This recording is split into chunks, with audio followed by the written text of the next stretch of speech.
Ethan Bell had hit rock bottom. The chill wasn't just the early snow dusting the peaks of the Bitterroot Mountains. It was the cold hand of despair. His last $85 were gone, spent on a storage unit in a remote corner of Missoula, Montana. It was filled with nothing but the moldy remnants of his old life and crushing guilt. He slumped onto the oil-stained concrete floor, a defeated man, ready to surrender to the vast, empty sky of the West. But his dog, Zeus, refused to settle. The massive Labrador, the shepherd mix, ignoring his master's whispered command to rest, moved to the unit's back wall. Zeus began to scratch, whining urgently at a specific spot on the stained plywood. This wasn't the scattered, excitable scratching of a dog chasing field mice. It was focused, insistent, and deliberate. Frustrated, Ethan moved to pull Zeus away, but then he froze. He saw what Zeus had found. The grime and water streaks on the wall, they weren't random decay. They were perfectly straight geometric lines. That wasn't a wall, it was a door. Destant door, son. The air in Missoula was thin and sharp, carrying the scent of pine and frozen earth. Ethan felt the cold deeply in the old fracture of his right forearm, a dull throb that beat against the pulse of his exhaustion. He sat huddled against the corrugated metal siding of the storage unit, a man once built for the endurance of the U.S. Forest Service, now softened by years of grief and avoidance. His heavy plaid jacket was stiff with frost, pulled tight over a thermal shirt. His face was obscured by a thick, patchy beard, his brown hair matted and dusty. He looked older than his 35 years, yet his eyes, a striking deep hazel, still held a spark of intelligence that seemed out of place in his current state. Pressed against his left side, a warm, breathing weight, was Zeus. Zeus was 7 years old, a powerful dog with a dense dark coat, but his demeanor was one of profound alertness. His amber eyes watched the distant flicker of town lights, his ears twitching at the wind passing through the pines, but his body remained a relaxed, solid anchor. Ethan's gaze was fixed on the mountain line, but he wasn't seeing the snow. He was somewhere else, pulled back by a sound that had defined his fall, the snap of a rusty wire. He was no longer under the Montana sky. He was in a smoky fire zone in Idaho. The air was thick with ash and the smell of burnt cedar. He saw Sam Vance, his best friend and fellow Smokejumper. Sam with his easy grin and the worn photo of his little sister, Clara, tucked into his helmet. They were supposed to be clearing a drop zone. The sudden, terrible snap of the safety cable. The catastrophic failure of the old tree-felling winch. Ethan hadn't been close enough to be heard, only close enough to watch, helpless, as the massive cedar trunk swung free, crushing Sam instantly. But that wasn't the memory that truly haunted him. The death was a tragedy. The cold anchor that held Ethan at rock bottom was what came after. It was the memory of a sterile office, the scent of stale air conditioning, and the face of his superior, Director Dale Kincaid. Kincaid was a man with a smooth, unreadable face and eyes that held no warmth, a man who saw forest preservation in terms of budget lines and political favor. Ethan, still in shock, had filed his report. Faulty cable, substandard equipment. He had mentioned the other complaints about the budget cuts, the ones that had been ignored. Kincaid had listened, his expression unchanged. Then he had produced his own report. Operator error, miscalculation of tension load. "Sir," Ethan had protested, his voice raw. "The winch failed. The equipment was clearly compromised." "The equipment was fine, Ranger Bell," Kincaid had said, his voice quiet but absolute. "Your report is mistaken. It was a tragic accident caused by Vance's failure to follow protocol. That is the official finding. But, sir, the budget cuts, the cheap parts. The allocation of funds is vital to our operational efficiency," Kincaid had cut in, his eyes turning to stone. "We will not jeopardize federal funding over a single unfortunate incident. You are dismissed, Ranger." Ethan had stood there, his insides turning to stone. Sam was buried, and so was the truth. It was a cover-up, clean and simple, designed to protect Kincaid's career and secure his lucrative government contracts. The honor he had built his life around had evaporated in that sterile room. He had lost his faith, not to a raging wildfire, but to a signature on a false report. His discharge, which came 6 months later, felt less like an ending and more like a fall. He had been falling ever since. A low whine pulled Ethan back to the present.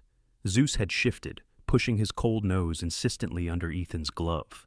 The dog's eyes were fixed on him, full of a patient understanding that asked for nothing but his presence. "I'm here, boy," Ethan murmured, his voice rough. "I'm okay." He was lying. The meager savings he had held on to were gone, spent moments ago on this unit. The municipal shelter had warned him they couldn't stay in the makeshift camp they'd maintained by the river. "Well, Zeus," Ethan said, standing up and stretching his aching forearm. "Guess we're moving." Zeus stood instantly, shaking the frost from his coat, ready. Ethan pushed his rickety shopping cart onto the sidewalk, his mind racing. Shelters were full, and none would take Zeus. He would never abandon the dog. They were a single unit. His eyes scanned the outskirts of the valley. Looming against the fading light, like the skeleton of a forgotten giant, was the Old Man Clay Ranch. The ranch had been abandoned since the old owner died 10 years ago. Acres of rotting barnwood, broken glass, and dry creek beds.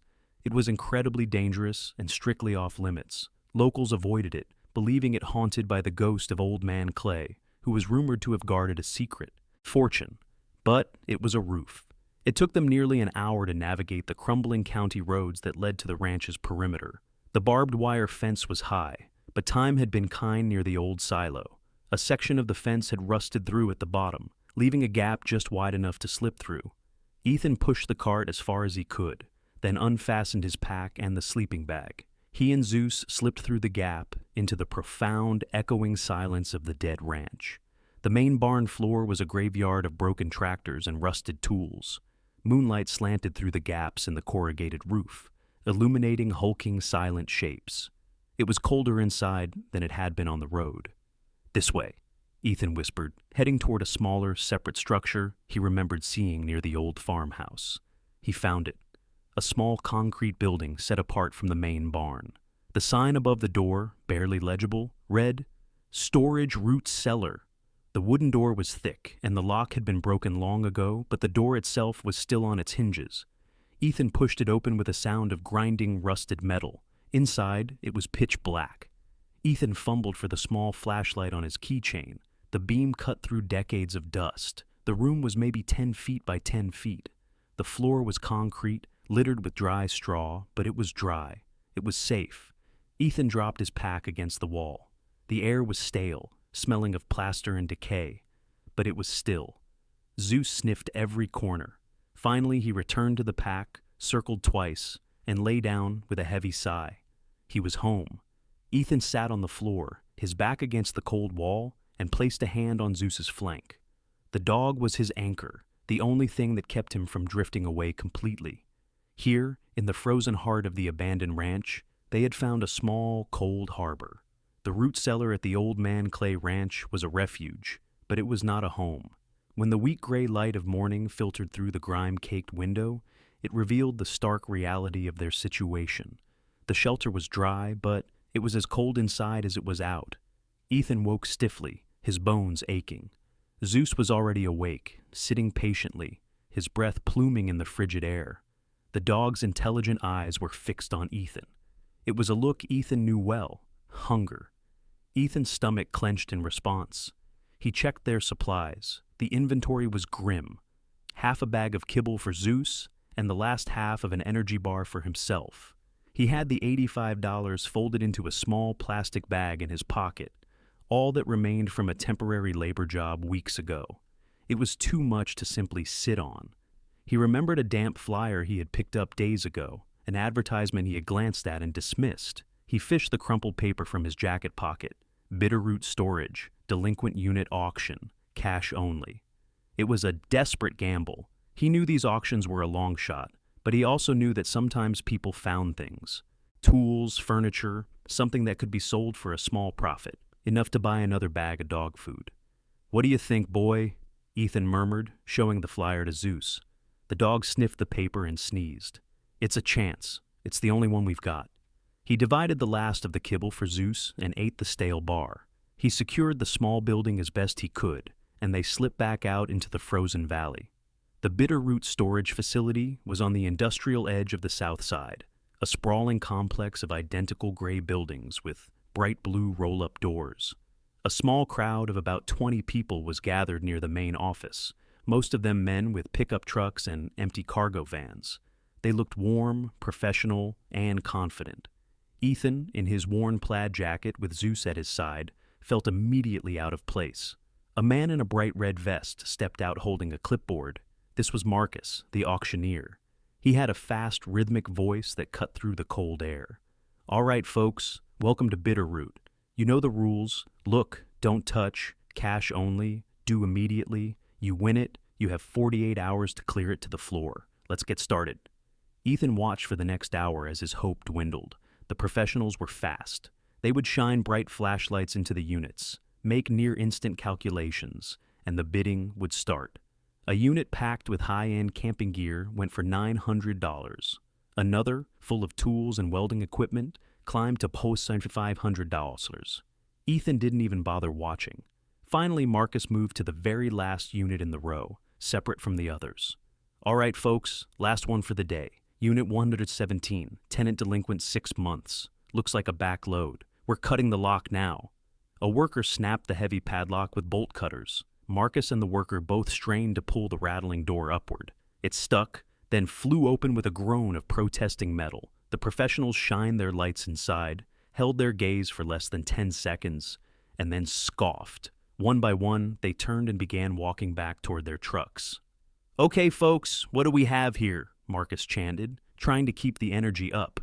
Ethan stepped forward to see what the others had rejected. Unit 117 was a pit. It was 10 feet deep and packed with sagging cardboard boxes, their sides dark and soft with mildew. A broken desk chair lay on its side.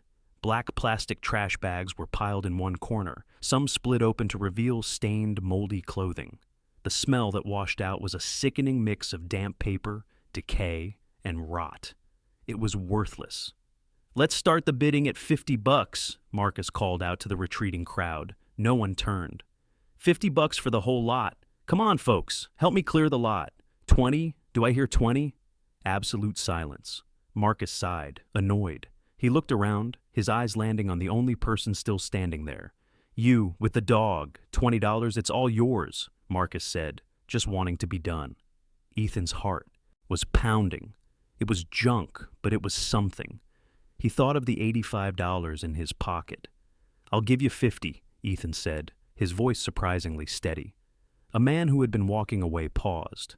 $60, the man called out, probably just for the sport of it. Ethan's stomach tightened. $70, he said, the word coming out faster than he intended. It was everything. The other man laughed and waved his hand in dismissal. $70 it is, Marcus shouted, relieved. Going once, going twice. Sold, to the gentleman with the dog for $70. Ethan walked forward, his hand trembling slightly as he pulled the wadded-up bills from his pocket. He was now completely broke. Marcus took the cash and handed him a carbon copy receipt. "It's all yours. You've got 48 hours to clear it out." He glanced at Zeus. "Good-looking dog. Good luck to you." The auctioneer and the last of the buyers left. The lot was silent, save for the wind whistling around the corner of the building. It was just Ethan, Zeus, and the black gaping rectangle of Unit 117. "Well, boy," Ethan whispered, his throat dry.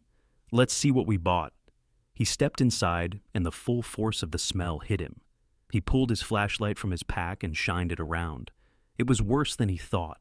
The boxes were so damp they were disintegrating. He spent the next hour digging, his hope turning to cold, hard despair. There were no tools, no furniture. It was just the accumulated, forgotten refuse of a life. Moth-eaten blankets, cracked dishes, moldy paperbacks. He had spent his last $70 on garbage. The weight of his failure pressed down on him, heavier than the Montana cold. He had failed Zeus. He had failed himself. He was right back where Kincaid had left him, a man whose judgment was worthless. He slid down the wall and sat on the cold concrete floor, burying his face in his gloves. He felt the old familiar shadow of his trauma wrap around him. He was pulled from the darkness by a sound, a persistent whining, scratching sound. He looked up. Zeus was at the very back of the small unit. The back wall was covered in a single large, cheap-looking sheet of plywood, stained and peeling. Zeus was standing on his hind legs, his nose pressed firmly against the wood, sniffing intently. He whined again, then dropped to all fours and began to scratch at the base of the panel. "Zeus, stop!" Ethan commanded, his voice tired and empty. "Leave it. It's just rats, boy. There's nothing back there for us." Zeus paused, looked back at Ethan, and then turned and scratched again, harder this time, letting out a low, insistent huff. This wasn't the excited scratch of chasing prey. It was focused. It was deliberate. Ethan sighed and pushed himself to his feet, his forearm protesting. He owed the dog his attention. All right, I see it. What is it?" He walked to the back of the unit, the beam of his flashlight playing over the plywood. He gently pushed Zeus aside. He inspected the panel where Zeus had been, scratching. It was just damp, cheap wood. But as he shined the light upward, he noticed what his mind had dismissed earlier: the water streaks. They didn't spread and bloom outward like normal water damage from a leak. They were perfectly straight, two long vertical lines of discoloration running from the ceiling to the floor, about 3 feet apart. Ethan ran his fingers along the stains. They weren't stains, they were seams. He realized he wasn't looking at one solid sheet of plywood. It was a section deliberately fitted between 2 other panels, and Zeus wasn't just scratching at rats. The dog had smelled something different, a draft of stale, confined air coming from the gap. Ethan pressed his hand against the panel. It was loose. It shifted slightly under his weight. This wasn't a structural wall. Ethan's heart gave a single hard jolt. He looked around the junk-filled unit, and his eyes landed on a rusted tire iron, half buried under a pile of rags. He grabbed it, returned to the wall, and wedged the flat end into the seam that Zeus had found. The tire iron felt cold and heavy in Ethan's gloved hand. He jammed the flat end into the thin seam Zeus had exposed, putting his shoulder into it. The plywood was damp and soft, giving way easily. He heard a dull tearing sound as the wood fibers ripped, followed by the faint protest of old nails pulling free. He pried the panel back, and it fell forward with a soft thud into the dust of the storage unit. Zeus, vindicated, pushed his nose into the opening, sniffing the rush of cold, stale air that escaped from the darkness. Ethan dropped the tire iron and aimed his flashlight into the hole. It was exactly as the straight seams had suggested: a false wall. Behind it lay a narrow, dark void, a man-made gap between the plywood and the true concrete block wall of the unit. The space was no more than 2 feet deep, an intentional, carefully constructed hiding place. And it was not empty. Ethan's breath caught. The beam of his light, cutting through the thick, swirling dust motes, landed on 3 objects sitting neatly on the concrete floor of the hidden space. They were not tossed in. They had been placed. His heart, which had been a cold stone of despair moments before, began a low, heavy drum beat. He knelt, telling Zeus to stay, and reached into the cramped void. The first item his fingers touched was a small wooden box. It was dark, perhaps mahogany, and smooth to the touch. It was surprisingly light. The second was a large manila folder, thick with papers. It was stiff, and the flap was sealed not with glue, but with a thick, ominous-looking circle of dark red wax, stamped with an insignia he couldn't make out in the dim light. The seal was unbroken. The third item was at the back. He had to stretch to reach it. It was a metal box. It was not a simple cash box. It looked like a military-grade ammunition case, painted flat black. It was heavy, and when he slid it forward, he saw 3 high-quality, combination tumbler locks securing the lid. Ethan pulled the 3 items out of the void and set them on the grimy floor of the unit, staring at them. The trash bags, the moldy paperbacks, the $70 mistake, all of it faded. This was not junk. This was a secret. Zeus whined softly, pressing his head against Ethan's arm, sensing the sudden sharp shift in his tension. "It's okay, boy," Ethan murmured, his voice hoarse. "I don't know what this is, but you found it. You found it." A cold prickle of awareness ran up his spine. The unit door was wide open. He was exposed. The facility owner had his name on a receipt. This was not the place. He looked at the metal box. The 3 locks were a clear message: keep out. He looked at the wooden box, but it was the wax-sealed folder that held his attention. It promised answers. "We're going back," Ethan said, his voice firm. He quickly repacked his meager supplies. He placed the small wooden box and the sealed folder deep inside his backpack. The metal case was too large. He wrapped it in his own sleeping bag, sacrificing his own warmth for its concealment, and tucked the bundle under his arm. It was heavy, but the adrenaline surging through him made it feel manageable. He didn't bother looking at the rest of the unit's contents. He knew with absolute certainty that he had already found everything of value. He pulled the rolling door down until it was only a foot from the ground, just enough for them to slip out, then kicked the panel of plywood back into place to cover the hole. It wouldn't hold against inspection, but it would hide the void from a casual glance. The walk back to the Old Man Clay Ranch was a blur of heightened awareness. Every car that passed, every distant siren, made the muscles in his neck tighten. The weight of the box under his arm was a constant dangerous reminder. Zeus, too, was on edge, walking in a tight protective heel, his ears erect and swiveling, sensing Ethan's fear. When they finally slipped back through the broken fence and into the cavernous silence of the ranch, Ethan felt a small measure of relief. He navigated the debris-strewn floor back to the small concrete root cellar, their cold, dry sanctuary. He pushed the door closed, wedging the broken chair under the knob, a useless gesture, but it made him feel safer. He sat on the floor, Zeus settling immediately at his back, a warm, living guard. Ethan clicked on his flashlight and propped it against the rusted shelf, aiming the beam at the floor. He unwrapped the metal box and set it aside. The locks were impossible. He picked up the wooden box. Finally, he took the thick manila folder. He held it for a long moment. The red wax seal was brittle with age. He took a deep breath, the cold air stinging his lungs, and broke the seal with his thumb. It made a dry, brittle snapping sound that echoed in the tiny, silent room.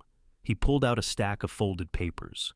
The top page was a letter, handwritten in a spidery, faded blue ink.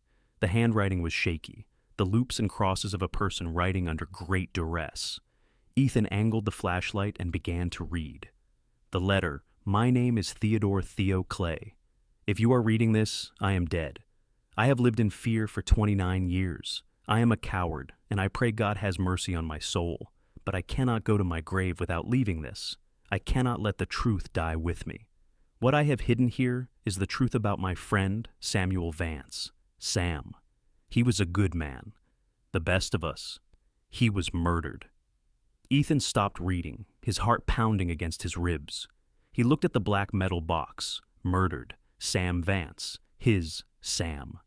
He returned to the letter, his eyes scanning the page faster. It was 2001. Sam was an activist, a man who believed in doing the right thing. He found out about a cover-up, a terrible one. It involved men with more power than I have ever known, men who could make people disappear. Sam was going to go to the press. He had proof. He told me. I begged him not to. I told him to think of his family, of his little sister, Clara. But he was brave, braver than I ever was. They staged an accident at his job. The winch on the equipment, the one everyone complained about, they sabotaged it. The investigation was closed in a week. Tragic, the papers said. It was not a tragedy. It was an execution. I knew it, and they knew I knew it. I was terrified. I took his proof, everything he had collected, and I hid it. I ran. I hid his legacy in this hole, and I let them silence me. I let them destroy his name. The metal box contains the proof, the real maintenance ledgers, the internal reports, the signed documents. The wooden box holds what is left of his life, pictures of his sister, Clara. I am so sorry, Sam. I was too weak. I don't know who you are, but I paid for this storage unit with the last of my money. When I die, the payments will stop, and it will be found. Maybe you are a stranger just looking for treasure. Maybe you are God's answer to my prayer. If you have any courage, any decency, please do what I could not do. Don't let Sam's light go out. Get this to his sister. Get this to the world. Theodore Theo. Clay Ethan read the letter twice, then a third time. The words blurred. He wasn't in the root cellar anymore. He was back in that sterile office, the smell of dust and despair in his nostrils, listening to Kincaid's cold, flat voice. Operator error. The allocation is vital. It was a cover-up. Ethan looked at the black metal box, no longer just a heavy object, but a coffin of truth. He thought of Sam, dead and slandered, He thought of Theo, a man so broken by fear that he had entombed his friend's legacy in the dark. This wasn't a gamble. It wasn't a mistake. It was a test. He had spent his last $70 not on junk, but on a ghost that was asking him to do the one thing he had failed to do for Sam, to fight back. The cold was absolute. Ethan sat on the concrete, the shaky handwritten pages of Theo's confession on his knee. Zeus, sensing the profound shift in his human's demeanor, the replacement of despair with a new vibrating tension, pressed his heavy body firmly against Ethan's back, a silent, warm anchor. Ethan read the letter again. The pages beneath the confession contained the context. Sam Vance was not just his friend, he was an environmental advocate, a local idealist who believed Montana's natural resources should be protected from exploitation. In 2001, Sam had stumbled upon a massive illegal logging and land deal scheme in the National Forest Reserve. The letter named the man behind it, Senator Marcus Thorne. Even Ethan, disconnected as he was, had seen that name. It was etched onto the sides of sleek political billboards, on plaques at university centers, and on the glossy brochures promising sustainable development. Thorne was a politician with unchecked power, a man who didn't just regulate the land, he owned it. According to Theo's letter, Thorne had wanted the reserve land opened up for private timber companies. Sam Vance found the proof, falsified environmental reports, evidence of bribes paid to state senators, proof that Thorne was planning to sell thousands of acres of protected forest. Sam, the idealist, was going to expose him. The letter described the night of the fire jump, the supposedly malfunctioning winch, the investigation that lasted less than a week, the official ruling of accidental death. Thorne's men came to me after the funeral, Theo wrote. They knew Sam had kept records. They knew he trusted me. They didn't threaten me with a gun. They spoke of the future of the state. They spoke of how tragic it would be if Sam's young sister, Clara, were to grow up without her friend Theo. The threat was clear. Terrified, Theo had sworn he knew nothing. I signed their papers. I took their hush money. But I did one small, cowardly thing. I kept the original maintenance ledger for the winch, the one Sam had secretly filed. I told them it was lost in the accident. I gave them copies, everything they asked for, but not the original, which clearly shows the cable was compromised the day before. The box also contained the permits, the false reports, and the master ledger detailing the bribes. Ethan finally understood. It was the same story. Sam Vance was Dean. Senator Marcus Thorne was Director Kincaid. A cold, visceral rage, an emotion Ethan hadn't felt in years, rose in his chest. He had failed Sam once. That failure had cost him his career, his faith, and his place in the world. He was a ghost haunting the ruins of his own life, but Theo Clay's cowardly act had just given him a second chance. This wasn't just Sam's fight, it was his. It was the same fight, the fight of the powerless against the corrupt. He would not fail again. Ethan picked up the small, smooth wooden box. It wasn't locked. He lifted the lid. Inside, resting on faded velvet, were a few items. A child's drawing of a stick figure and a girl labeled Brother and Me, a small silver pendant, and a stack of photographs. He pulled them out. A young man with a kind, bright smile, Sam Vance, and in his arms a little girl with bright eyes and pigtails, perhaps 6 or 7 years old, laughing. Clara Vance. She would be a woman now, in her 30s. A woman who grew up believing her brother died in an accident. A woman who had her legacy, the proof of her brother's bravery, stolen from her. Ethan Morgan looked at the smiling face in the photograph. He had his new mission. He was no longer just a man trying to survive the winter. He was a ranger again, and he had his orders. He carefully placed the photos back in the box. He put the box and the sealed folder into his backpack. He looked at the heavy locked metal case. It was the objective. "It's okay, boy," Ethan said, his voice different now, stripped of its despair. "We're done hiding. We have a new mission." He had to find the heir. He had to find Clara Vance. The heavy triple-locked metal box was the entire mission. Ethan could not carry it with him. After a long, restless night, Ethan took the metal box, still wrapped in his sleeping bag, and ventured deep into the collapsed main barn. He moved with a practiced stealth, Zeus padding silently beside him. He found what he was looking for in a collapsed hay storage area, a heavy, rusted iron floor plate. Using the tire iron from the storage unit, he pried it open, revealing a dark, dry crawl space beneath. He placed the box inside, covered it with his sleeping bag, and then replaced the heavy plate, scattering dry straw and debris over it until it looked untouched. The small wooden box of photos and Theo's letter, however, he placed in the very bottom of his backpack. Those he would not be parted from. His mission required information, and information required technology. There was only one place in the valley that offered it to a man like him, no questions asked: the Missoula Public Library. The journey there was tense. He and Zeus rode the city bus. Zeus's head rested dutifully on Ethan's knee, his presence earning a few nervous glances, but no comments. The library, a modern palace of glass and steel, loomed before them, and with it the first hurdle. A large sign near the entrance read, "Service Animals Only." Zeus, for all his loyalty, was not registered. Ethan's throat tightened. He had not been separated from Zeus for more than a few minutes in over 2 years. He led Zeus to a thick stone column near the entrance, partially sheltered from the wind. "I have to go in, boy," he whispered, his voice thick. "I need you to wait. You have to wait. I will be back. I promise." Zeus let out a low, anxious whine, pressing his head hard against Ethan's chest. Ethan looped Zeus's leash around the column, his hands shaking slightly.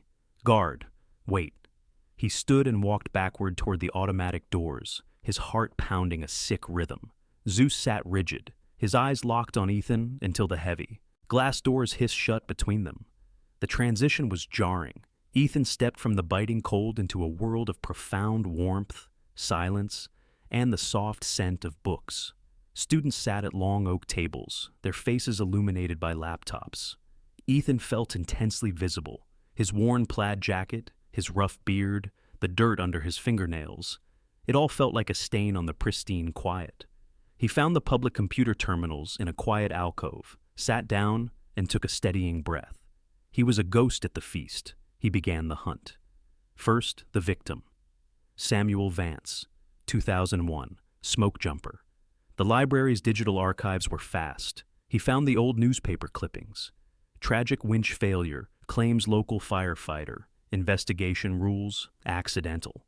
The articles were brief, clinical, and final. They painted Sam as a well-meaning, but perhaps careless man. The official narrative was exactly as Theo's letter had described, a clean, closed case. Next, the killer, Senator Marcus Thorne.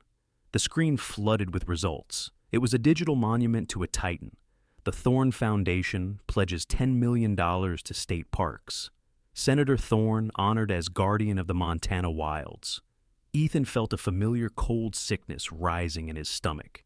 This was Kincaid on a grand scale. Thorne wasn't just a man. He was an institution, shielded by a firewall of charity and political goodwill.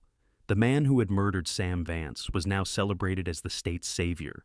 The anger and futility of it made Ethan's hands tremble. He refocused. He was not here for the killer. He was here for the heir. He typed, Clara Vance, Missoula. He scrolled through several results, mostly public records, then he saw it. A recent article dated just 3 weeks prior from a small local community blog. The headline read, "Activist Clara Vance challenges Thorne's proposed logging bill." Ethan clicked the link. The article showed a picture of a woman in her mid-30s with the same intelligent, determined eyes as the little girl in the photograph. She was standing at a podium, pointing at a map. The article detailed how Clara Vance, head of a local advocacy group, was formally protesting Senator Thorne's latest bill, which would open protected forest land. She claimed the bill was based on flawed environmental studies. Ethan stared at the screen. She was still here, and she was already fighting him. Sam Vance's sister had grown up to continue her brother's war, never even knowing it was a war she was facing. He had to reach her. He found the website for her organization. It had a Contact Us page, a simple email form. Ethan knew he couldn't use it. An email was traceable, insecure. It would be a digital flare, warning Thorne that someone was digging. He needed to do this the old way, the soldier's way. He noted the organization's office address, a small suite in a downtown building. He logged off the computer and walked to the library's small gift shop. He used the last of his change to buy a single, plain, greeting card and a stamped envelope. He sat at an empty table in the main reading room, took a deep breath, and began to write. His handwriting was rough, slanted from his time in the service. He kept the message brief, sterile, and urgent. The note. Miss Vance. You do not know me. I have found something that belonged to your brother, Samuel Vance, from 2001. It is a private matter of the highest importance. I believe it contains information he was trying to protect before he died. I cannot send it electronically. It is not safe. If you wish to see this, you must meet me. I am taking a great risk by contacting you. Ethan paused, thinking he needed to prove this wasn't a hoax. He opened his backpack and carefully took out the small wooden box. He removed one photograph, the clearest one of Sam holding a 6-year-old Clara on his shoulders, both of them laughing. He also took a page from Theo's letter. Not the part about the murder, but a paragraph about Sam's belief in the forest reserve. He went to the library's copy machine and made a single, grainy copy of that page. He folded the photocopy and the original photograph into the card. I will be at Caras Park by the main carousel this coming Sunday at 2 p.m. I will be wearing a brown plaid jacket and I will have a large German Shepherd mix with me. Please come alone. He signed it simply. A friend. He sealed the envelope and addressed it to Clara Vance, care of her organization's office. He walked out of the library's main doors. Zeus was exactly where he had left him, a statue of gray fur shivering violently from the cold, but unmoving, his eyes fixed on the door. The moment he saw Ethan, Zeus sprang to his feet, his entire body racked with relief. Ethan knelt and buried his face in the dog's cold, rough fur. Good boy, I'm here. He walked to the blue U.S. mailbox on the corner. He held the letter for a moment, the small white rectangle containing a 20-year-old secret. He slid it into the slot. The sound of the letter dropping into the dark metal box was soft, almost inaudible, but to Ethan, it felt as final as a declaration of war. The 3 days between mailing the letter and the appointed Sunday meeting were a special kind of hell. Ethan and Zeus hunkered down in the cold root cellar, existing in a state of suspended animation. He hoarded the last of their food, venturing out only once under the cover of darkness to check on the heavy, locked metal box. His mind replayed the mission briefs of his past.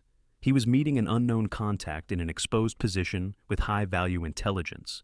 The scenario was agonizingly familiar. The old instincts, the hypervigilance of his PTSD, returned with a vengeance. He didn't sleep. He sat with his back to the wall, listening to the wind howl through the skeletons of the ranch, one hand resting on Zeus's warm, breathing flank. Sunday arrived, gray and unforgiving. The sky was a low, bruised purple. At noon, Ethan ate the last of his rations. He fed Zeus the remaining handful of kibble. No matter what happens today, boy, Ethan said softly, scratching the dog's ears. Tonight, one way or another, I'll get you a real meal, I promise. They left the ranch an hour early, taking a broken roundabout path to Caras Park. He needed to observe the objective. The park was windswept and nearly empty. He found a position on a slight rise, partially obscured by a stand of bare-branched birch trees about 50 yards away. It gave him a clear view of the carousel and the parking area. At 1:50 p.m., his heart began to pound a heavy military cadence. Zeus, sensing the spike in his adrenaline, stood up, his body suddenly rigid, his gaze following Ethan's. At 1:58 p.m., a practical silver SUV pulled into the lot. A woman got out. Ethan's breath hitched. It was her. Clara Vance. She was taller than he'd expected and moved with a quick, impatient energy. She was in her mid-30s, wearing a sensible dark wool coat, jeans, and sturdy boots. Her dark hair was pulled back in a practical ponytail. She looked exactly like the activist on the website, sharp, focused, and not a little intimidating. But as she drew closer, Ethan saw her brother's eyes, the same intelligent, determined eyes from the photograph, though hers held a weariness Sam's had not. She stood by the carousel, her arms crossed, scanning the empty park. She was visibly tense, almost angry, as if expecting a trap or a waste of her time. "Okay, boy," Ethan whispered. "Let's go." He stepped out from the trees. Zeus moved at his left heel, a silent, dark shadow. Clara saw them immediately. Her hand flew to her pocket, perhaps gripping her phone or keys. She took a half step back, her suspicion rolling off her in palpable waves. Ethan stopped about 10 feet away, holding up one hand, palm out, in the universal sign of non-aggression. "Miss Vance, you're the one who sent the letter," she stated. It wasn't a question. Her eyes darted from Ethan's weathered, bearded face to the powerful dog at his side, then back again. She was calculating. My name is Ethan Morgan. Thank you for coming." "You said you had something of my brother's," she said, her voice sharp and clipped. "This isn't a good time for games. What is this?" Ethan saw her bracing for a scam, a plea for money from a desperate man. He knew he had only one chance to break through her defenses. He kept his movements slow, unzipping his backpack and reaching inside. He pulled out the small, smooth wooden box. He didn't hand it to her. He just held it. "This belonged to him," Ethan said. Clara's eyes fixed on the box, her expression faltering. "And this," Ethan continued, "was inside." He took out the original photograph, the one of a smiling Sam holding a laughing pigtailed little girl on his shoulders. He held it out to her. She stared at the photo. Her professional mask, the hard shell of the activist, simply dissolved. Her breath caught in a small, sharp gasp. She stepped forward, her hand trembling as she took the small, faded square of paper. "My God," she whispered, her fingers tracing the image of her younger self. I don't have this one. I thought they were all lost in the fire." Her gaze snapped up to his, the suspicion replaced by a raw, desperate confusion. "Where did you get this?" "It was with this," Ethan said. He handed her the folded, grainy photocopy of Theo Clay's letter. She unfolded the paper, her eyes scanning the shaky handwriting, her brow furrowed. Ethan watched her read the paragraph about the forest reserve, about her brother's dream of protecting the poisoned land. Her face went pale. She swayed, putting a hand on the cold stone base of the carousel to steady herself. "Who are you?" she asked again, but this time it was a plea. "I found these," Ethan said, his voice quiet. "They were hidden in an old storage unit. Your friend, Theo Clay. He wrote the letter. He hid everything." "My friend Theo?" Clara's voice cracked. He told us everything was gone. He said it wasn't safe. He ran." "He was afraid," Ethan said. "He said your brother was murdered." Clara looked away, staring at the dead leaves caught in the carousel's mechanism. She was silent for a long moment. When she spoke, her voice was different. The emotion was gone, replaced by a cold, hard clarity that chilled Ethan more than the wind. "I knew it," she said. "I always knew it. My mother, until the day she died, she knew it wasn't an accident." She looked up, and for the first time, Ethan felt she was truly seeing him. "Mr. Morgan, you have stepped into something you do not understand." "I think I do," Ethan said, his mind flashing to Kincaid. "It was a cover-up." "It's still a cover-up," Clara corrected him, her voice intense. "I'm an activist. For the last 6 months, I have been the primary opposition to Senator Marcus Thorne's new logging bill. The Thorne Foundation." "The Thorne Foundation," Ethan echoed, remembering the search results. "Yes, and they don't fight fair. I thought I was just being paranoid. I've had strange clicks on my phone. My office has been broken into twice, but nothing was ever taken. 2 of my biggest donors pulled their funding last month." She suddenly stopped and looked around the empty park, her eyes wide with a new dawning horror. "Oh God," she breathed. "They're watching me, which means they saw me meet you. They saw a homeless man, a man they can't identify, pass me a package in an open park. They don't know what we discussed, but they know we met." Ethan's soldier instincts took over. His gaze swept the perimeter. The park was no longer a meeting place. It was an exposed field. "We need to move. I have the rest of it," Ethan said, cutting through her panic. "The proof. It's in a metal box. It's locked. I have it hidden." "Proof? Real proof?" Theo's letter said so. Ledgers, internal reports, the original signed failure report for the winch. Clara's eyes widened. "That's why Thorne always looks so nervous when I bring up the winch failure. It's legally not his cover-up yet." She took a deep, shuddering breath. "We can't go to the police. The letter mentioned bribed officials in this state. Thorne is the police here, they'd seize the box, and you and I would disappear." She pulled out her phone, then paused, staring at it. "They're probably listening to this too. She shoved it back in her pocket. "We have to go. We need help." "Who?" Ethan asked. "There's one person," she said. "One man. His name is Mac O'Malley." She started walking quickly toward the parking lot, and Ethan and Zeus fell in beside her. "He's ex-FBI, one of the best. He spent 2 years digging into state corruption. He found the trail led right to Marcus Thorne. His investigation was stonewalled from the inside. They classified his evidence and shut him down. Mac resigned, but he didn't go quietly. He's been working as a private security consultant ever since, just waiting. He hates Thorne. He's the only one I trust." "Can he open the box?" Ethan asked.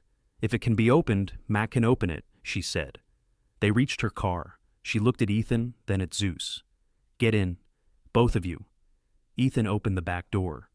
"Zeus, hop!" The big dog leaped onto the back seat. Ethan climbed in after him, the first time he had been in a private car in almost a year. The clean smell of the upholstery was disorienting.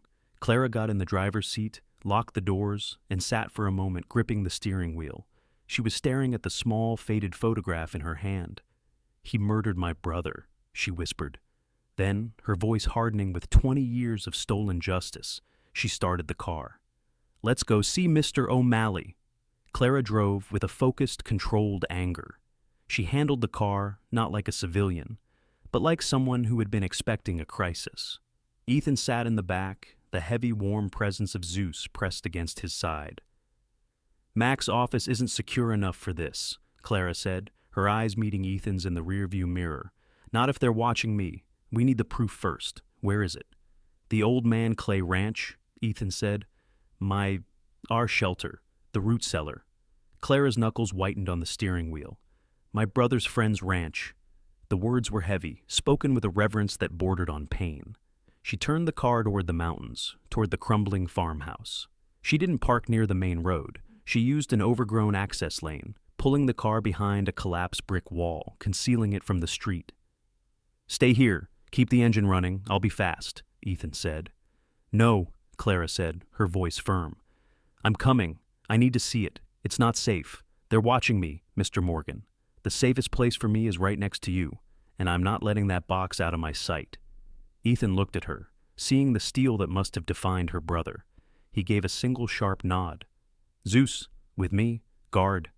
He led the way, slipping through the same gap in the fence he and Zeus used as a door. Clara followed without hesitation, her eyes wide as she took in the cavernous, dead barn. The silence of the place was immense, broken only by the crunch of their boots on frozen debris. They reached the small concrete root cellar. Ethan pushed the door open, the sound of grinding metal echoing slightly. "It's in here," Ethan said, stepping inside. And then he froze. Zeus, who had been moving just ahead, stopped dead in the doorway. The dog didn't growl, he didn't bark. He emitted a low, almost inaudible rumble from deep in his chest. His body tensed, the fur along his spine bristling. Ethan felt the air change. They were not alone. "Well, well," a voice said, slick and confident. 2 men stepped out of the shadows from the side of the building, blocking the exit. They were not dressed for the cold. They wore expensive-looking wool coats unbuttoned over dark suits. The one who spoke was in his 40s, with a smug, clean-shaven face. This was Hank Sullivan. He smiled, but it was a cold, thin expression. The other man, Eric Dalton, was built like a refrigerator, younger, silent, his gaze flat and watchful. He was the muscle. "That's far enough," Sullivan said, his voice casual. He looked at Ethan's worn jacket and rough beard with open disdain. "This is private property. You're trespassing. We were wondering where you'd run off to. We saw Miss Vance at the park. Made a new friend, I see." His eyes flicked back to Ethan. "You're getting into things that don't concern you, old man. This ranch, this valley. It's not your business." Zeus took 1 step forward, placing himself between Ethan and the men. The low rumble in his chest intensified, and he lifted his lip just enough to show his teeth. "That's a nice dog," Sullivan said, his eyes narrowing. "It would be a shame if something happened to him." He took a step closer. "So here's the message from people who matter. You're done. Forget you were here. Forget you ever met her. Crawl back under whatever bridge you came from. We won't ask again." Ethan didn't move. He simply met Sullivan's gaze. His mind was cold. His training flooded back. He assessed their stances, their hands, the exits. He recognized these men. They weren't just security. They were enforcers. This was the threat. This was the cover-up, active and breathing right in front of him. "We're leaving," Ethan said, his voice a low growl that almost matched his dog's. "Yeah," Sullivan sneered. "You are." He gestured, and the two men stepped aside, leaving the path clear. They didn't know about the box. This was just an intimidation tactic, a warning shot. Ethan grabbed Clara's arm. "Go, now!" He backed out of the root cellar, Zeus walking backward with him, his eyes never leaving the two men. He backed them up until they were clear of the farmhouse. He didn't need the box yet. "They're not leaving," Ethan said grimly. "They're watching you, just like you said, but they don't know what we have. Not yet." "Mac, now," Clara said, her knuckles white. Mac O'Malley's office was a nondescript warehouse in an industrial district, sandwiched between a plumbing supply company and a defunct tire depot. The sign on the door just read, "O'Malley and Associates, Risk Management." Clara used a key to let them into a side door. The inside was sparse, professional, and smelled of coffee and ozone. A man was waiting for them in the main office. This was Mac O'Malley. He was in his early 60s, a tall, African-American man with a neatly trimmed gray beard and sharp, intelligent eyes that seemed to miss nothing. He wore a simple button-down shirt and a visible shoulder holster. He looked like what he was, a man who had left the FBI, but whose FBI training had never left him. "Clara," he said, his voice a calm baritone. He nodded to Ethan, his eyes assessing him, then dropped to assess Zeus.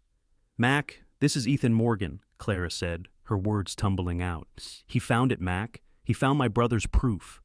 Ethan, still carrying the heavy wrapped box, stepped forward. "They're on to us. Two of Thorne's men. They met us at the ranch." Mac's calm expression didn't change, but his eyes hardened. "Thorne's men. You're sure?" "Hank Sullivan and Eric Dalton," Ethan said. A flicker of recognition crossed Mac's face. "Thorne's personal errand boys, ex-state troopers, both dishonorably discharged. They've been on his payroll for years." He looked at the box. "So it's true."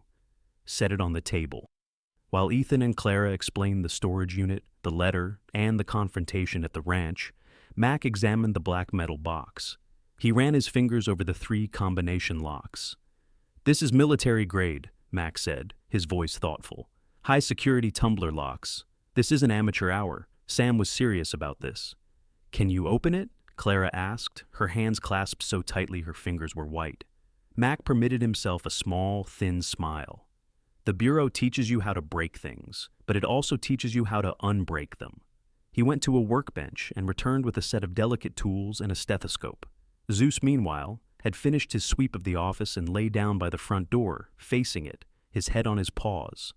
A self-appointed sentinel. For 20 minutes, the only sound in the warehouse was the faint metallic whisper of Mac's tools and the soft, rhythmic click of the combination dials. He worked with the patience of a surgeon, his head pressed against the stethoscope. "One," he murmured. He heard the soft click of the first tumbler falling into place. He moved to the second lock, more turning, more listening. A quiet snick as the second pin dropped. The third lock was the most difficult. He worked at it for 10 solid minutes. Ethan and Clara watched, barely breathing. Finally, Mac nodded, satisfied. "That's 3. He released the latches, and the room was filled with a heavy thud as the internal locking bar released. He looked at Clara. "It's your history. Kid, you open it?" Clara stepped forward, her hands visibly shaking. She lifted the heavy lid. The contents were perfectly preserved. The air in the box was dry and smelled of old paper, leather, and typewriter ink. Mac began to lift the items out one by one, placing them on the table, handling them like artifacts. "Item 1, he said, holding up a thick leather-bound journal. Clara opened it. Her brother's neat handwriting filled the pages. She let out a small, broken sound. "Item 2, Mac continued, pulling out a thick folder. Internal Forest Service Maintenance Reports 2001. He fanned them out. "This has to be the fakes." "Item 3, he pulled out 2 hard-backed accounting ledgers. "This is it, Clara. This is the bribe money. It's all here, payments, dates, shell companies." "And this," Ethan said, pointing to the bottom. Mac reached in and pulled out the last item. It was a small black micro-cassette tape recorder. My God, Clara whispered. He recorded him. As Mac was examining the ledger, his back to the door, Zeus suddenly lifted his head. The dog didn't growl. He let out a single high-pitched whine, almost inaudible. Then he stood up, the fur on his neck raising, and a low, threatening rumble started in his chest. "Luke," Mac said, not looking up. "The dog. Zeus, what is it?" Ethan was at the dog's side in an instant. Mac was already moving. He crossed the room in 2 strides, went to a small, dirty window overlooking the street, and peered through the edge of the blinds. He was still for a long second, then he let the blind fall. "Damn it," he whispered. "Clara, you were right. You were followed, or I was." He looked at Ethan, his face grim. Black sedan parked across the street, lights off. 2 occupants, Hank Sullivan and Eric Dalton. They know we're here. They know we're all together, and they know we have the box. He turned, his demeanor shifting instantly from analyst to field agent. "We have to split up. We have to move now." The world narrowed to the small, cold office in Mac's warehouse. The sudden, terrifying knowledge that they were trapped sucked the air from the room. Clara let out a choked sound. Ethan didn't flinch. His military calm settled over him. "They're watching the front," Mac said, his voice a low, urgent command. He was already moving, grabbing the heavy metal box from the table. "They think we're all in here. They're waiting for us to panic. I'm the decoy. I'll take the box. I'll take my truck. They know it. They'll follow me. It's the only prize they care about." "And us?" Clara asked, her voice trembling. "There's a service door at the end of the back alley," Mac said. "It opens onto a different street. You, Ethan, and the dog go out that way, quietly, now. Go dark. Don't go to your apartment, Clara. Don't use your phone. Don't use a credit card." "Where will we meet?" Ethan asked, pulling his backpack on. "We won't, not yet," Mac said. "I'm taking this box straight to Dana Reyes, the prosecutor. She's the only one in the state Thorne can't touch. She'll secure it. I'll contact her when I'm clear, and she'll find a way to contact you. Go, go." Mac moved toward the front door, the heavy box in one hand, his keys in the other. Ethan grabbed Clara's arm. "This way." He pulled her toward the back of the warehouse, Zeus padding silently at his heels. They heard the sound of Mac's truck engine roaring to life, a defiant growl in the night. Almost immediately, it was followed by the sound of another engine, the black sedan accelerating to follow. The decoy was working. They burst through the service door into a narrow, lightless alleyway, the air biting cold. "He got them," Clara breathed, a note of relief in her voice. "Not both of them," Ethan said, stopping. "Listen." Clara froze, and then she heard it. Not a car. The heavy, rhythmic sound of footsteps. Someone was running, a large man running hard, coming up the main alley. "He must have dropped him off," Ethan whispered, his voice grim. "Dalton! He's on foot! He's cutting us off!" He looked left, then right. The alley was a brick canyon. "This way!" he hissed, pulling Clara into a dark, narrow gap between 2 buildings, a space filled with dumpsters. They pressed themselves into the shadows. Zeus stood in front of them, motionless as a statue, not making a sound. The running footsteps grew louder, a heavy, pounding cadence on the pavement. Eric Dalton ran straight past the mouth of their hiding place, his large silhouette disappearing toward the street Mac had driven down. He was chasing the truck. "We're clear!" Clara whispered, starting to move. "No," Ethan said, holding her back. "Wait." He counted to 10, and then, as he had expected, the footsteps returned, slower this time. Dalton had realized his mistake. He was coming back, checking the alleys. Dalton was at the T-junction 50 yards away, scanning the darkness. Ethan knelt beside Zeus. He put his hand on the dog's ruff, his voice a bare whisper. "Zeus, see him! Go get him! Go, boy, go!" He pointed not at the man, but down the other fork of the alley, the one that led away from them. Zeus understood immediately. He was not to attack. He was to divert. The big dog burst from the shadows, a dark streak in the gloom. He ran 20 yards down the opposite alley, stopped, and unleashed a sudden booming series of barks, a sound that exploded against the brick walls, echoing like a cannon shot. "There!" Dalton's voice was a rough shout. "The dog!" They heard his footsteps change direction, sprinting away from them, chasing the sound of the barks. "Now," Ethan said, grabbing Clara's hand. "Go, go, left, don't run, walk fast, don't look back." They moved, emerging from the gap and heading in the opposite direction, melting into the shadows of the city. They didn't stop for nearly a mile. The adrenaline that had kept them warm began to fade, and the brutal reality of the Montana winter night set in. Clara, the strong-willed, articulate activist who had faced down a powerful senator, was now just a woman in a wool coat, freezing and on the run. She stumbled on a broken piece of pavement, and Ethan caught her arm. She was shaking violently, her breath coming in ragged gasps. I can't," she stammered, her teeth chattering. "Ethan, I'm so cold. My car, my apartment. I have nowhere to go." She looked at him, her eyes wide and desperate in the dim light of a distant street lamp. "I know." Ethan's voice was calm, steady. "We need hard cover. We need to get inside." "Where?" she pleaded. "Where is safe?" Ethan looked toward the mountains, toward the black skeletal silhouette of the Old Man Clay ranch.